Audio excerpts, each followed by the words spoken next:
Hello guys, welcome back to target BSc life sciences. तो आज हम पढ़ने वाले हैं यूनिट 2 का last topic, that is beta oxidation of fatty acids. Beta oxidation of fatty acid का मतलब होता है ऑक्सीडेशन करवा के फैटी एसिड को ब्रेक करना। तो the breakdown of fatty acid to acetyl coenzyme A is known as beta oxidation of fatty acid। यानी कि जब हम फैटी एसिड को ब्रेक करते हैं तो उसमें से एसिटाइल कोएंजाइम ए रिलीज होता है, इसी को क्या कहते हैं, beta oxidation of fatty acid.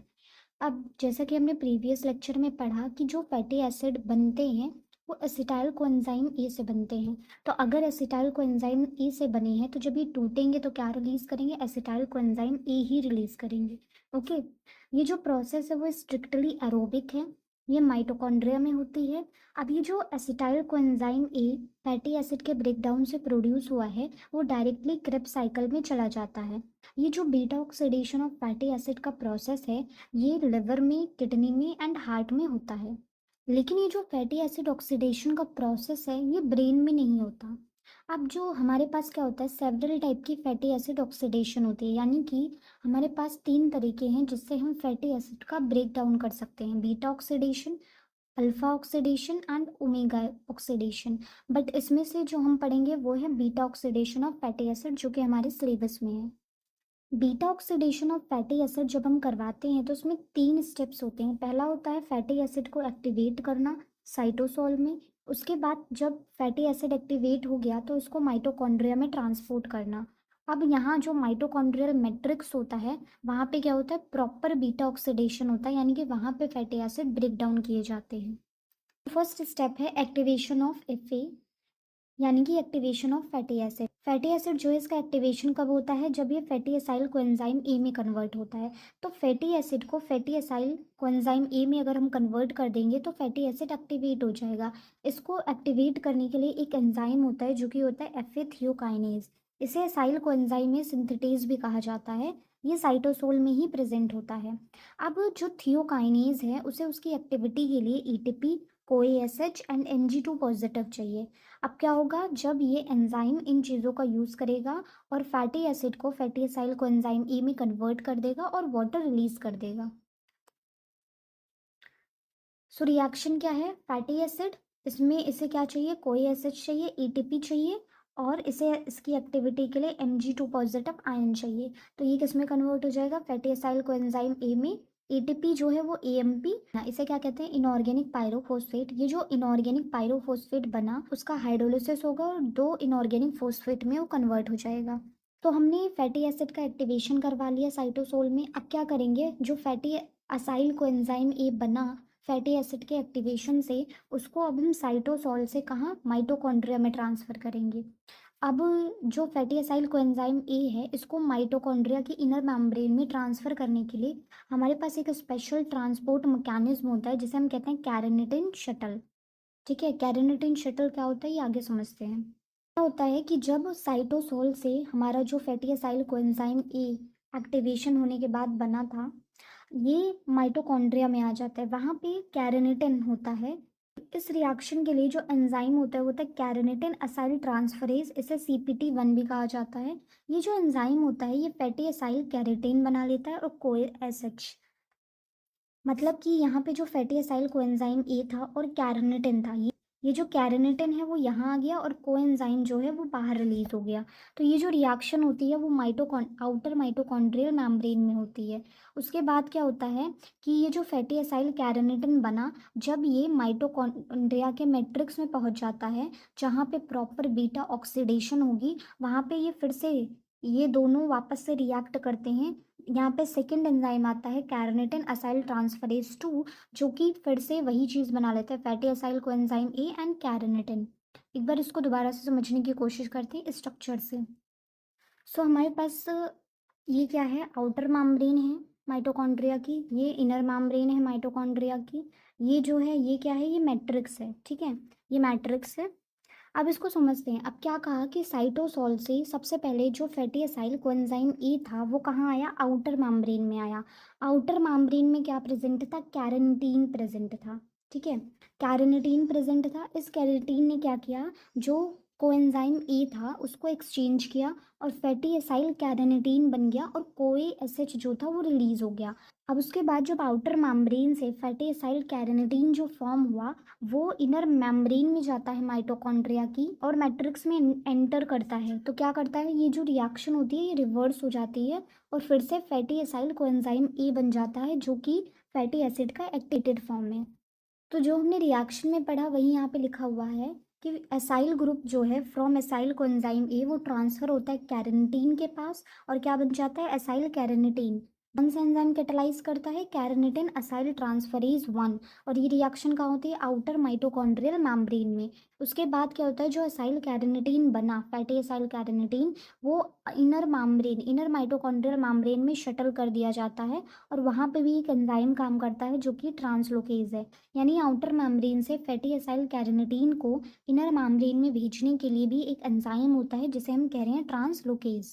उसके बाद क्या होता है, acyl group is transfer back to coenzyme A in matrix by carnitine acyl transferase 2। यानी कि जब इनर मेम्ब्रेन में आ जाता है उसके बाद दोबारा से क्या होता है, कोएंजाइम ए जो था वो वापस से फैटी असाइल के पास चला जाता है और ये काम करता कौन है, कैरेनिटिन असाइल ट्रांसफरेज 2। फाइनली कैरेटिन जो है सारा एक्सचेंज करके वापस से साइटोसोलिक साइड में वापस लौट जाता है। कौन से एंजाइम के थ्रू, ट्रांसलोकेज एंजाइम के थ्रू, ताकि दोबारा बीटा ऑक्सीडेशन कराना हो हमें फैटी एसिड का, तो ये जो कैरेनिटिन है वो फिर से अपने ग्रुप को एक्सचेंज कर सके। ओके, तो स्टेप क्या होता है हमारे पास, थर्ड स्टेप जिसे हम कह रहे हैं proper of beta oxidation in the mitochondrial matrix. So इसमें हमारा फर्स्ट स्टेप क्या होता है, ऑक्सीडेशन। सेकंड क्या होता है, हाइड्रेशन। थर्ड होता है ऑक्सीडेशन एंड फोर्थ होता है थियोलेटिक क्लीवेज थियोलेस। इसको देखते हैं और ये जो चीज़ें लिखी हुई हैं इसको रिएक्शन से ही समझते हैं। जैसा कि हमने पढ़ा था कि जब हम फैटी एसिड का सिंथेसिस करवाते हैं तो उसके लिए कई सारी साइकिल्स होती हैं और एक साइकिल में टोटल 4 स्टेप्स होते हैं, तब जाके फैटी एसिड का फॉर्मेशन होता है। सिमिलर वे में फैटी एसिड का ब्रेक डाउन भी होता है, मतलब कि फैटी एसिड को ब्रेक करने के लिए भी हमें कॉन्टिन्यूस कई साइकिल्स करवानी पड़ती हैं, तब जाके हमारा फैटी एसिड जो है वो ब्रेक होता है।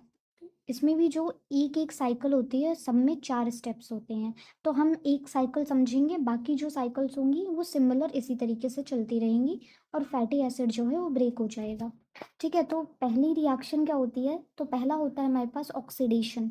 ऑक्सीडेशन का क्या मतलब होता है, रिमूवल ऑफ हाइड्रोजन। ठीक है, तो सबसे पहले ये देखते हैं, हमने प्रीवियस लेक्चर में देखा था फैटी एसिड सिंथेसिस के लिए हमने कौन सा एसिड बनवाया था, फैटी एसिड सिंथेसिस में हमने पैल्मिटॉइल कोएंजाइम ए बनवाया था, पर हम बीटा ऑक्सीडेशन में उसी फैटी एसिड को ब्रेक कर रहे हैं। तो ये क्या है, ये हमारा पैल्मिटॉइल कोएंजाइम ए है। अब पहला स्टेप क्या है, ऑक्सीडेशन। ऑक्सीडेशन का मतलब क्या होता है, रिमूवल ऑफ हाइड्रोजन। तो यहाँ पे एंजाइम क्या होता है, एसाइल कोएंजाइम ए डिहाइड्रोजिनेज होता है। यहाँ पे ये जो हाइड्रोजन लगा हुआ है यहाँ से ये हाइड्रोजन रिमूव होता है, तो यहाँ से 2 हाइड्रोजन रिमूव हुए, तो 2 हाइड्रोजन को एक्सेप्ट करने के लिए हमारे पास है एफ ए डी जो है इन 2 हाइड्रोजन को एक्सेप्ट करता है और FeDH2 बन जाता है। तो यहाँ पे जो हाइड्रोजन बॉन्ड रिमूव हुए हैं उसकी वजह से यहाँ पे क्या आ जाता है, डबल बॉन्ड आ जाता है। तो पहले स्टेप में पाल्मिटॉइल कोएंजाइम ए था, उस पे एसाइल कोएंजाइम ए डिहाइड्रोजिनेज ने एक्ट किया और ये स्ट्रक्चर बना लिया जिसे हम कह रहे हैं trans delta square enoyl coenzyme A. Delta square का क्या मतलब है, यहाँ पे 2 कार्बन के बीच में डबल बॉन्ड है। फिर उसके बाद यहाँ पे इसमें इनॉइल कोएंजाइम ए हाइड्रेटेज एंजाइम जो होता है वो एक्ट करता है और ये बना लेता है L beta hydroxy acyl coenzyme ए। यहाँ पे ये जो सेकंड स्टेप होता है इसको हाइड्रेशन कहा जाता है, क्यों, क्योंकि इसमें एडिशन ऑफ वाटर किया जाता है। तो वाटर के एडिशन से वाटर हमें क्या देता है, H पॉजिटिव OH नेगेटिव। ठीक है, H और OH देता है, तो यहाँ पे इस डबल बॉन्ड को तोड़कर एक हम क्या लगा लेंगे, OH लगा लेंगे और H लगा लेंगे। तो हमारा जो नेक्स्ट स्टेप है उसमें क्या होता है, जो हमारे पास L beta hydroxy acyl coenzyme A बना, इसमें beta hydroxy acyl coenzyme A dehydrogenase काम करता है और इसमें से हाइड्रोजन रिमूव कराता है। एंजाइम का क्या नाम है, डिहाइड्रोजिनेज, मतलब हाइड्रोजन रिमूव करवाने का काम। तो यहाँ से H और यहाँ वाला H, ये S नहीं हो, ये गलत लिखा हुआ है S। तो यहाँ का H और यहाँ का H क्या होगा, रिमूव हो जाएगा। उस H को कौन एक्सेप्ट करेगा, NAD पॉजिटिव, और क्या बन जाएगा, NADH H पॉजिटिव बन जाएगा। तो अगर ये वाला H भी चला गया, ये वाला H भी चला गया, तो ये जो कार्बन है वो कुछ ऐसा हो जाएगा। तो हमारे पास फाइनली ये स्ट्रक्चर बन जाएगा जिसे हम beta keto acyl coenzyme A कह रहे हैं। यहाँ का जो कार्बन था, उस कार्बन से दोनों हाइड्रोजन चले गए, तो क्या बन गया, C डबल बॉन्ड O बन गया। उसके बाद इसमें एसाइल कोएंजाइम ए एसाइटाइल ट्रांसफरेज, या फिर इसी को हम थियोलेज भी कहते हैं, ये एंजाइम वर्क करेगा। इसमें कोएंजाइम ए एस एच का एडिशन होगा, ये वाला बॉन्ड जो है वो ब्रेक हो जाएगा, ये जो कोए एस एच आया था वो इससे ज्वाइन हो जाएगा और ये रिलीज हो जाएगा। ये क्या है हमारा स्ट्रक्चर, एसिटाइल कोएंजाइम ए, और ये कोए एस एच से ज्वाइन होने के बाद क्या बन जाएगा, मिरिस्टॉइल। तो ये क्या है, एक हमारे पास मिरिस्टॉइल कोएंजाइम ए बना जिसमें 14 कार्बन है, और एक हमारे पास एसिटाइल कोएंजाइम ए बना। तो ये हमारी फर्स्ट साइकिल कंप्लीट हो गई। एक चीज़ याद रखना है, जितनी भी साइकिल्स चलती जाएंगी सब में एसिटाइल कोएंजाइम ए जो होगा वो रिलीज होता चला जाएगा, जो कि 2 कार्बन का कंपाउंड है। तो हमने फर्स्ट साइकिल देख ली कि जिसमें क्या था, 16 कार्बन थे, एक मिरिस्टॉइल बना और एक क्या बना, एसिटाइल कोएंजाइम ए बना। तो अब कितने, अगर टोटल 16 कार्बन थे हमारे पास पाल्मिटॉइल कोएंजाइम ए में, उसमें से 2 कार्बन का एसिटाइल कोएंजाइम ए बन गया और ये रिलीज हो गया, ठीक है। अब क्या बचा हमारे पास, C14 बचा, जिसे हम कह रहे हैं मिरिस्टॉइल कोएंजाइम ए। तो ये जो C14 है वो फिर से beta oxidation of fatty acid की नेक्स्ट साइकिल में एंटर करेगा। उसमें भी यही 4 स्टेप फॉलो होंगे, और ये 4 स्टेप जब हो जाएंगे तो C12 बनेगा, और फिर से 2 कार्बन का क्या हो जाएगा, एसिटाइल कोएंजाइम ए रिमूव हो जाएगा। अब ये जो C12 है फिर से नेक्स्ट साइकिल में एंटर करेगा, और क्या बन जाएगा, C10 बन जाएगा, और फिर से इसमें से 2 कार्बन कंपाउंड रिमूव होगा, ठीक है। तो ये जो C10 है वो फिर से साइकिल में एंटर करेगा, ये C8 बनाएगा, 2 कार्बन कंपाउंड रिमूव होंगे जो कि क्या है, एसिटाइल कोएंजाइम ए, और ये जो C8 है वो फिर से साइकिल में एंटर करेगा, C6 बनाएगा, C6 से भी क्या होंगे, फिर उसके बाद 2 कार्बन एसिटाइल कोएंजाइम ए के फॉर्म में रिलीज होंगे। तो ये जो C6 है वो फिर से एंटर करेगा, C4 बनाएगा, C4 भी क्या होगा, एंटर होगा, और ये क्या बना लेगा, 2 एसिटाइल कोएंजाइम में। तो ये हमें बताया है कि C14 C12 फिर C10 C8 C6 C4, ये जब साइकिल चलती जाएगी तो क्या होगा, एसिटाइल कोएंजाइम ए रिलीज होता चला जाएगा। लेकिन जब C4 कार्बन बचेगा तो एसिटाइल कोएंजाइम ए के 2 मॉलिक्यूल रिलीज होंगे, क्योंकि 4 कार्बन है तो ये 2 और 2 में डिवाइड होंगे, तो क्या बन जाएगा, दोनों ही एसिटाइल कोएंजाइम ए बन जाएंगे। अब हम देखते हैं एनर्जेटिक्स ऑफ एफए ऑक्सीडेशन, यानी कि जब हमने फैटी एसिड का ऑक्सीडेशन किया तो हमें कितने एनर्जी मिली, ठीक है। किसका ऑक्सीडेशन कर रहे हैं यहाँ पे, पाल्मिटिक एसिड का, या फिर जिसे हम पाल्मिटॉइल कोएंजाइम ए भी कहते हैं। अब क्या होता है कि बीटा ऑक्सीडेशन अगर हमें करना होता है पाल्मिटिक एसिड का, तो हमें टोटल 7 साइकिल्स रन करवानी पड़ती हैं, और 8 मॉलिक्यूल्स ऑफ एसिटाइल कोएंजाइम ए हमें मिलते हैं।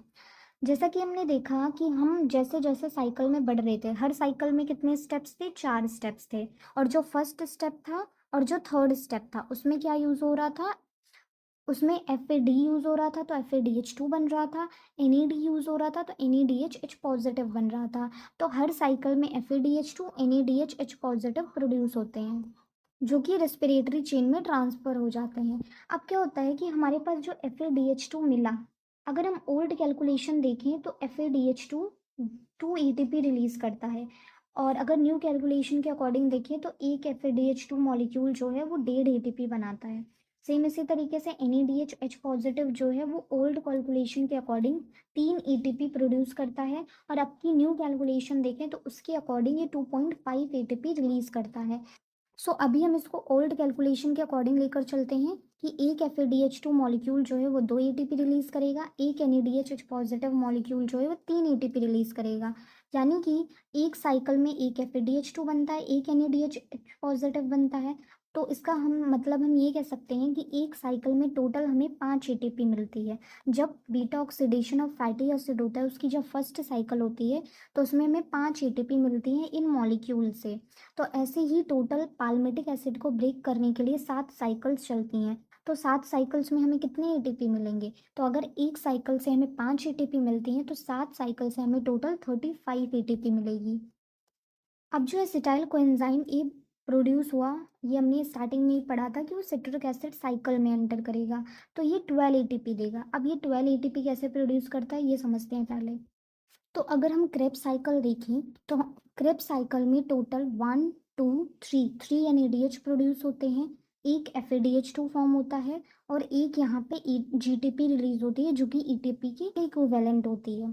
तो हमने देखा था कि एक NADH पॉजिटिव जो है वो टोटल कितनी ATP रिलीज करता है, तो ये टोटल 3 ATP रिलीज करता है। एक FADH2 जो होता है वो कितनी ATP रिलीज करता है, ये टोटल 2 ATP रिलीज करता है। और हमें यहाँ पे एक ATP तो मिली ही है ना, एक ATP तो मिली ही है, तो यहाँ पे एक ATP हमारे पास पहले से ही है।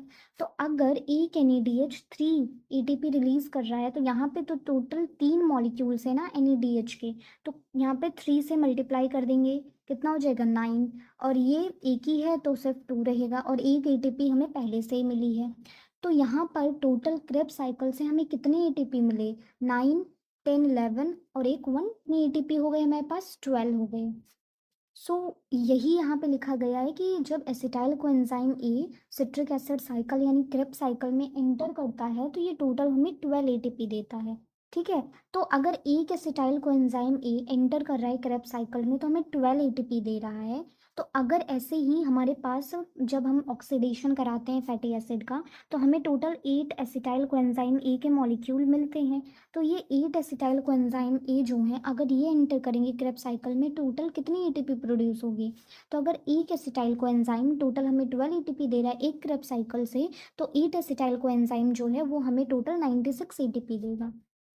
तो इसमें हमने क्या देखा कि 35 ATP हमें बीटा ऑक्सीडेशन से मिल रही है हर एक साइकिल में, क्योंकि FADH NADH बन रहा है, और जो एसिटाइल कोएंजाइम ए यहाँ पे फॉर्म हुआ वो भी क्रेब्स साइकिल में एंटर करके हमें टोटल 96 ATP दे रहा है।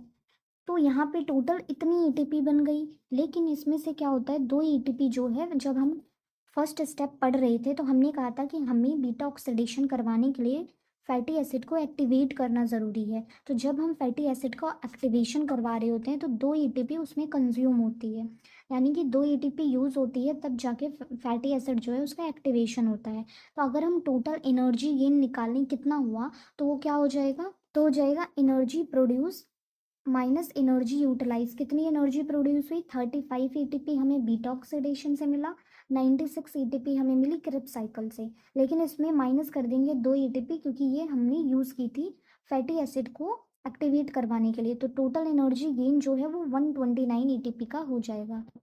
अब हम देखते हैं रिएक्शन। हम सिर्फ एक साइकिल की बात करें तो एक साइकिल के लिए क्या रिएक्शन होगी, हमने क्या यूज़ किया था, पाल्मिटॉइल कोएंजाइम ए, ये वो फैटी एसिड है जिसका हम ब्रेक डाउन करवा रहे थे। ठीक है, इसमें हमने क्या यूज़ किया था, हमने जब फोर्थ स्टेप देखा था फर्स्ट साइकिल का तो उसमें कोए हमने यूज़ किया था, FAD भी यूज़ हुआ था फर्स्ट स्टेप में, NAD यूज़ हुआ था, और यहाँ पे H2O को भी हमने यूज़ किया था।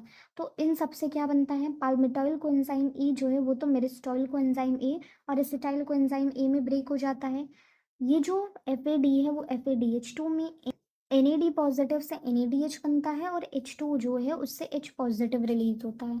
अगर हम यही 7 साइकिल्स के लिए देखें रिएक्शन तो सेम चीज़ें रहती हैं, पाल्मिटॉइल कोएंजाइम ए, अब क्योंकि 7 साइकिल चली हैं तो 7 कोएंजाइम ए यूज़ होगा, 7 FAD 7 NAD पॉजिटिव और 7 H2O, क्योंकि ये हर स्टेप में यूज़ हो रहे थे। ये फोर्थ स्टेप में यूज़ हो रहा था एक साइकिल के, और ये फर्स्ट, ये थर्ड और ये सेकेंड। ठीक है, तो ये क्या हो रहे थे, हर साइकिल में यूज़ हो रहे थे। तो इससे 8 एसिटाइल कोएंजाइम ए बन जाएगा, 7 FAD 7 FADH2 में, 7 NAD पॉजिटिव 7 NADH में, और 7 H2O क्या करेगा 7 H पॉजिटिव में कन्वर्ट हो जाएगा। तो ये थी overall reaction of beta oxidation of fatty acid.